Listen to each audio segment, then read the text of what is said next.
দর্শক, বিজেপি ক্ষমতায় আসার পর উত্তাপ ছড়াচ্ছে পশ্চিমবঙ্গের রাজপথে। তৃণমূল কংগ্রেসের অভিযোগ, দলটির নেতাকর্মীরা গ্রেফতার এবং দমন পীড়নের শিকার হচ্ছেন।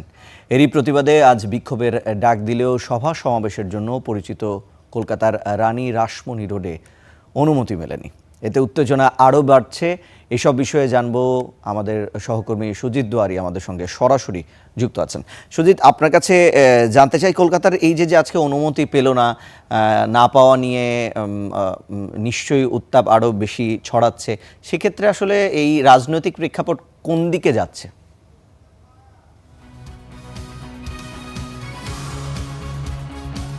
আপনাকে জানিয়ে রাখি যে রানী রাসমণি রোডে মমতা বন্দ্যোপাধ্যায় তিনি বিক্ষোভ এবং অবস্থান বিক্ষোভ করবেন এমনটা তিনি ঠিক করেছিলেন, এবং পুলিশের তরফে কিন্তু এখনো পর্যন্ত সেই অনুমতি মেলেনি। এবং পুলিশের তরফে বিকল্প হিসাবে ওয়াই চ্যানেলকে বলা হয় যে ওয়াই চ্যানেলে আপনারা ধর্ণা কর্মসূচি করতে পারেন বা বিক্ষোভ কর্মসূচি করতে পারেন, তবে সেটা পুলিশের কাছে অনুমতি চাইতে হবে। অর্থাৎ লিখিতভাবে অনুমতি যদি চায় তখন পুলিশ সেটা নিয়ে ভাবনা চিন্তা করবে। অর্থাৎ রানী রাসমণি রোডের পারমিশন কিন্তু এখনো পর্যন্ত দেওয়া হয়নি তৃণমূলকে। তবে তৃণমূল নেতৃত্ব বলেছেন যে তারা মৌখিকভাবে একটা আশ্বাস পেয়েছিলেন, সে মতোই ডেকোরেটর কর্মীরা কালকে গিয়েছিলেন সেখানে মঞ্চ বাঁধার জন্য।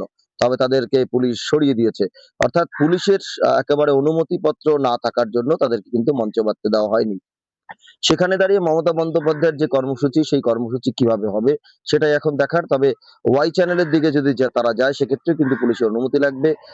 মমতা বন্দ্যোপাধ্যায় যেটা পরিকল্পনা করেছেন, যদি তার কালীঘাটের বাড়ি থেকে বেরোনোর পথে ধর্মতলায় আসার মধ্যে কোথাও তাকে বাধা সৃষ্টি করা হয়, বা তাদের কর্মসূচি তিনি ধর্মতলা পর্যন্ত আসবেন ঠিক করেছেন, তার মধ্যে বাধা সৃষ্টি করা হলে সেখানেই তিনি তার বিক্ষোভ এবং প্রতিবাদ কর্মসূচি করবেন। এর আগে আমরা দেখেছিলাম বিরোধী দলনেত্রী থাকাকালীন মমতা বন্দ্যোপাধ্যায় কিন্তু একাধিক ইস্যুতে তার আন্দোলন করেছেন। এক্ষেত্রেও আজকেও কিন্তু এই ওয়াই চ্যানেলে অথবা ধর্মতলায় বিভিন্ন কোনো একটা জায়গায় তিনি কিন্তু অবস্থানে বসবেন, এমনটা ঠিক হয়েছে।